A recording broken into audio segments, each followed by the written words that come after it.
Olá pessoal, tudo bom? Espero que vocês estejam bem.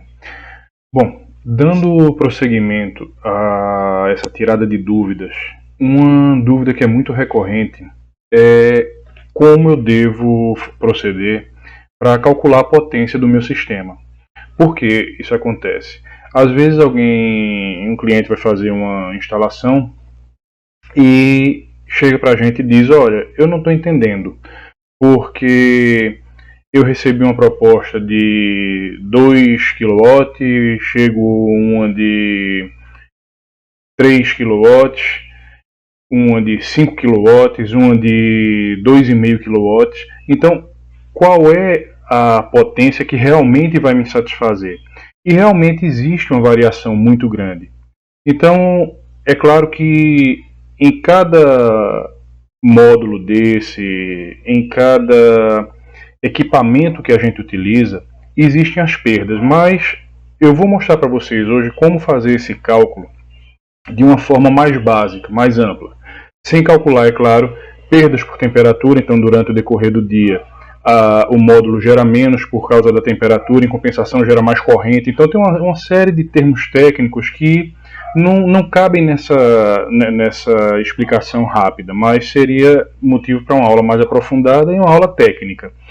Então a gente vai desprezar essas perdas para que o cliente consiga ter uma ideia. Por quê? É como eu converso sempre. Você vai comprar um carro, você sabe qual é o combustível que você quer, se é um carro de luxo, se é um carro econômico. Então você sabe isso daí. Geralmente a maioria do que a gente compra, a maioria das coisas que a gente compra, a gente tem uma base. Mas a energia solar, a gente fica na mão do integrador. E, infelizmente, hoje, muitos poucos fazem esse cálculo da forma correta. Aí o que acontece?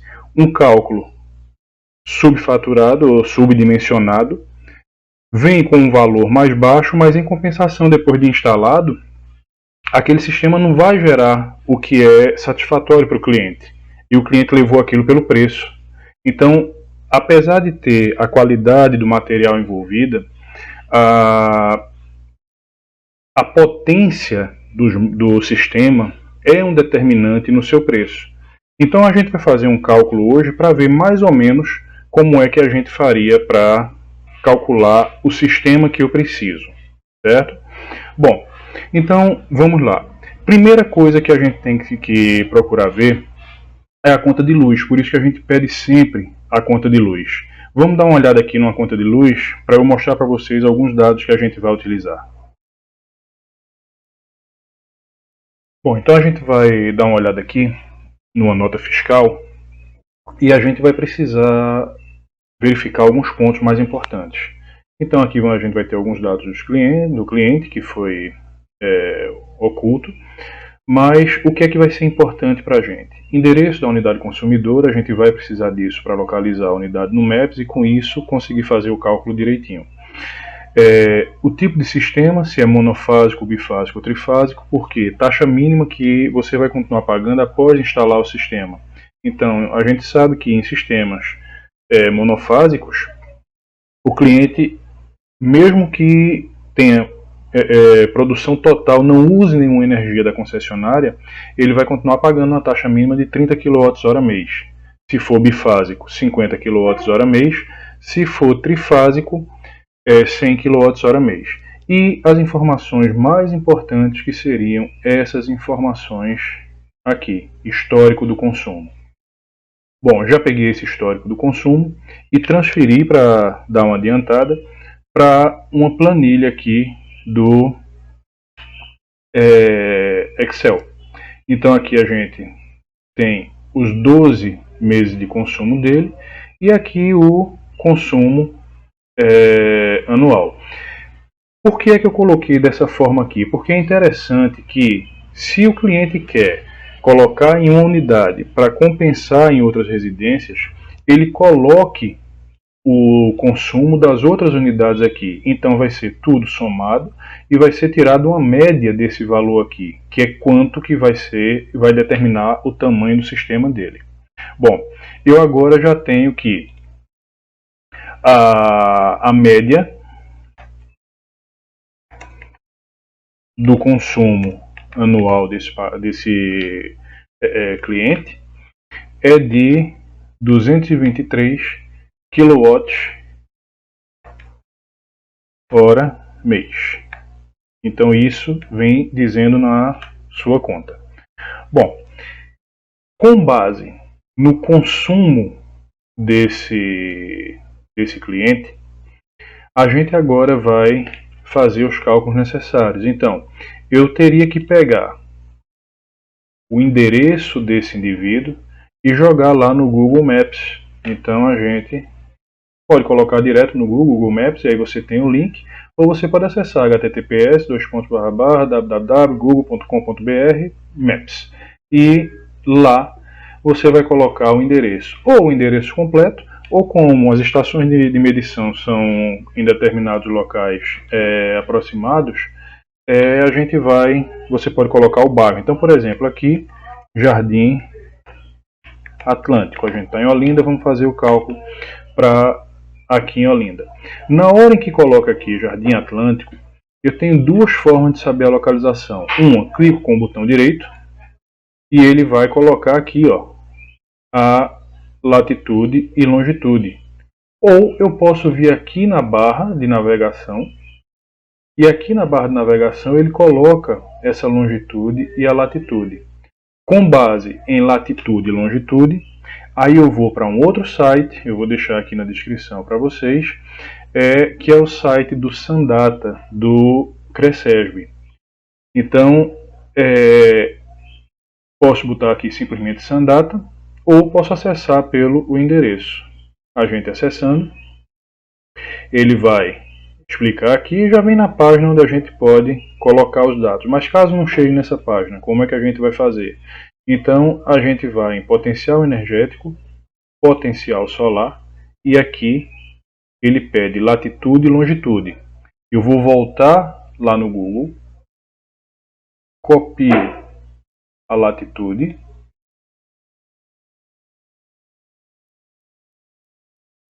colo aqui. Não vou colocar o negativo, porque o negativo é sul, certo? Então a gente basta que coloque o número e hemisfério sul. Vou pegar a longitude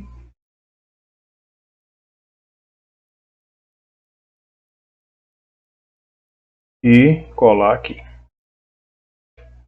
Também não vou botar o negativo, é oeste. A longitude da gente é oeste. Buscar. Bom, aqui ele vai dar localidades mais próximas, locais de medição mais próximos. Então eu vou pegar aqui o primeiro, onde ele coloca distância do ponto de referência, 3,2 km. Então aqui é a referência que eu coloquei e aqui a latitude e a longitude de onde está o local de medição. Bom, olhando aqui, a gente observa que eu tenho toda a variação anual. No plano horizontal, ou seja, se eu colocar o meu módulo horizontal mesmo, então a gente vai ter esse primeiro valor aqui. No ângulo igual à latitude, ou seja, a gente está em aproximadamente 8 graus sul, então a gente teria essas variações aqui. Maior média anual, maior média mensal. Por segurança, eu vou pegar aqui o maior mínimo mensal, porque é o valor mais baixo, então não tem perigo de eu subdimensionar esse sistema. Então 5,29 para a região de Jardim Atlântico. Vamos voltar lá naquela planilha e aqui eu vou botar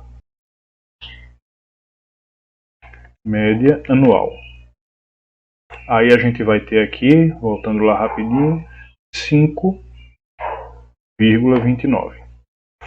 Bom, vamos agora dividir esse por esse.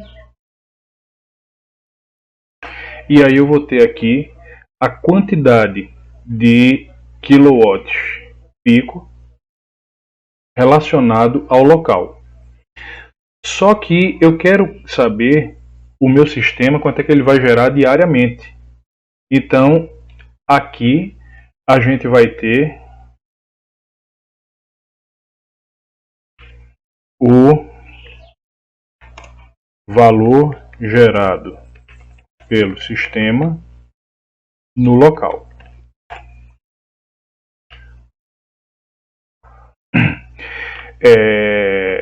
Então agora eu quero saber o valor por dia. Então o que eu vou fazer? Eu vou dividir por 30 dias que a gente tem no mês. Número de dias no mês.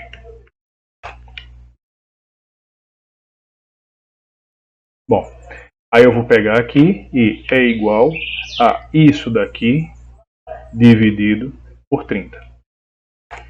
Bom, eu vou precisar de um sistema de aproximadamente 1,40 kW pico para satisfazer esse consumo. Então, o meu sistema, eu preciso pegar um sistema de 1,40. É como eu falei, a gente não está levando em conta aqui as perdas.